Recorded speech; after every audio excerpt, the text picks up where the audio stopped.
Hello, this is a little energy update for the week beginning the 8th of April, 2024. So we've just had this like super powerful solar eclipse. Solar eclipses happen when the moon comes in between the sun and the earth and creates like blacks out the sun basically. So creates a shadow, like takes away the light. And there's always this opportunity to have a little look at things that are not really harmonious. And this is like we all have like there's light and dark in everything, right? So there's no um saying that we don't have a shadow. We all have a shadow. And these are things that we tend to reject about ourselves. They can come from early on in life, little suggestions from caregivers that may create these core beliefs and prevent us from expressing ourselves in our true nature. I thought I'd come on and like talk about this a little bit because it feels like quite a big subject to me. And yeah, I had a little bit of a aha moment yesterday. And I thought, you know what? I bet there are many parents out there that say this sort of comment. And some kids will just brush it off like, whatever, shut up, mum. And some of us will take it really seriously and carry it with us for the rest of our lives. So, and it's around that energy of confidence.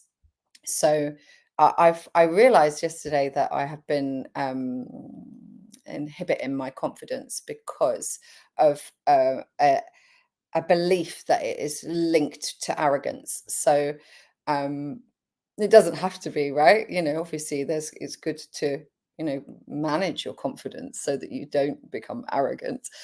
But I feel like I was maybe suppressing a lot of it in with uh, this risk of being perceived or being unlovable, being rejected, like all of that stuff. So just kind of keep it down, keep your potential, like limiting my potential because of this. Maybe, and I could sort of hear like one of my parents maybe saying, "Don't be so cocky," and it's just maybe I was being a bit cocky, and rather than just going, yeah, all right, or maybe I was being a bit cocky. I was like a kid, and I must have gone, oh no, oh no, they're gonna kick me out the family. Like I mustn't be cocky. I mustn't show off. I mustn't perform, or my confidence is not welcome in the world. So, that was a little interesting shadow that I stumbled across yesterday. And I thought I'd share it on here and talk about the energy of eclipses as like it can be quite overwhelming. Like it can feel like really heightened everything. And because it's quite a big total eclipse, it's affecting many people. It might not be affecting you in a particularly big way, but still there's many people going through like a sort of healing um, journey around their identity. So things like that might come up where you're like, oh my God, I didn't realize I was like really holding myself back with this substance or with this relationship or with this belief about myself. And when everything feels heightened, it's just an opportunity to readdress it and to ask yourself, is this really working? And is this gonna be beneficial to my onward journey, and make decisions around this time?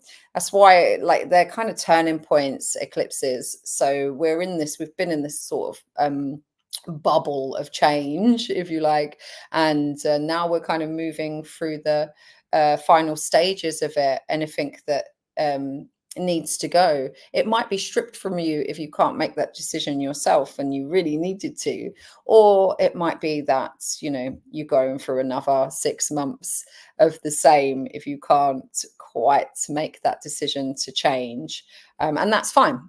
Don't worry about it. Just the best thing to do during this week is to go gently. There's like There's some very healing aspects astrologically that are happening with this particular cycle. So it's not necessarily the best time to be charging ahead and to be, race it in a race. It's good to kind of like be a little bit competitive with yourself more than each other, like just to kind of look at where you could discipline yourself a little bit more and to benefit your path. So how can you introduce something for this week where you kind of clean yourself up a bit, or where can you um, make time for yourself, uh, or for others if you spend a lot of time with yourself. So it is sort of a bit like, I might have mentioned this in my last video, and I'm going to try and do these like weekly energy updates, and not to get too technical with the astrology, and just focus on the energy. So we're really looking at the relationship dynamic at the moment, and how much we give, and how how much we sacrifice, and is the relationship, is the dynamic in balance as well.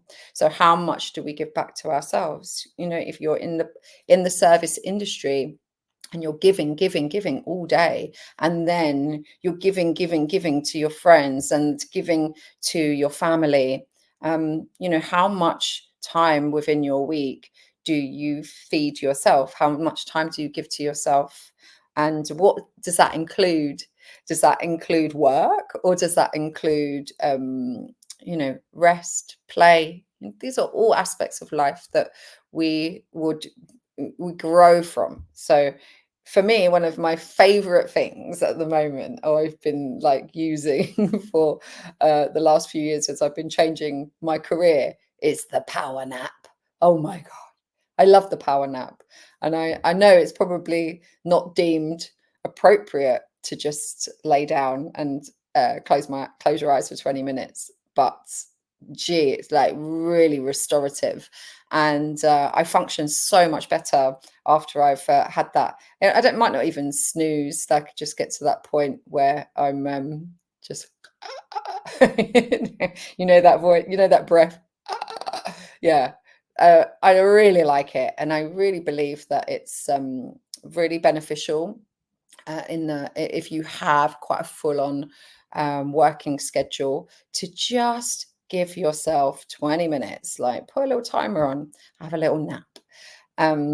Yes, and also, to become more aware of what you're putting in your body as well. Like, this is something that I feel is important, depending on your own relationship with food. And some people maybe don't have a problem with it, but I know as a hairdresser, and I know many of my colleagues will understand this snacking on things that maybe aren't really the best. They're just kind of filling that time with a bag of crisps, chocolate biscuit, and they're kind of a quick energy boost, but actually they're not really fortifying you in a good way. And yeah, I find that if I have those sort of foods, like especially sugar, that I find that I get this crash later, and maybe a bit low.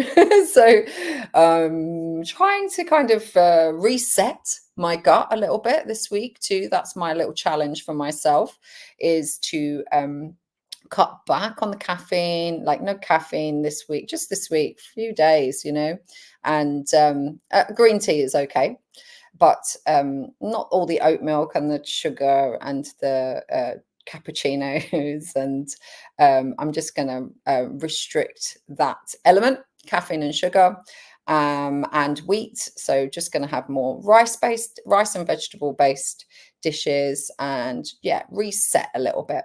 Already feeling positive about it. I might not have been there last week, but this week it's a new cycle. So what can you introduce that's new? Is there something that's come to mind straight away when I've been talking? Maybe you are thinking, yeah, that is exactly what I need to introduce into my life. So, this is a little encouraging message to add something new this week for you. What's new for you? Have a great week. I'll try and come back each week with a little energy update and maybe some useful questions to help you navigate your week ahead. Bless you, be.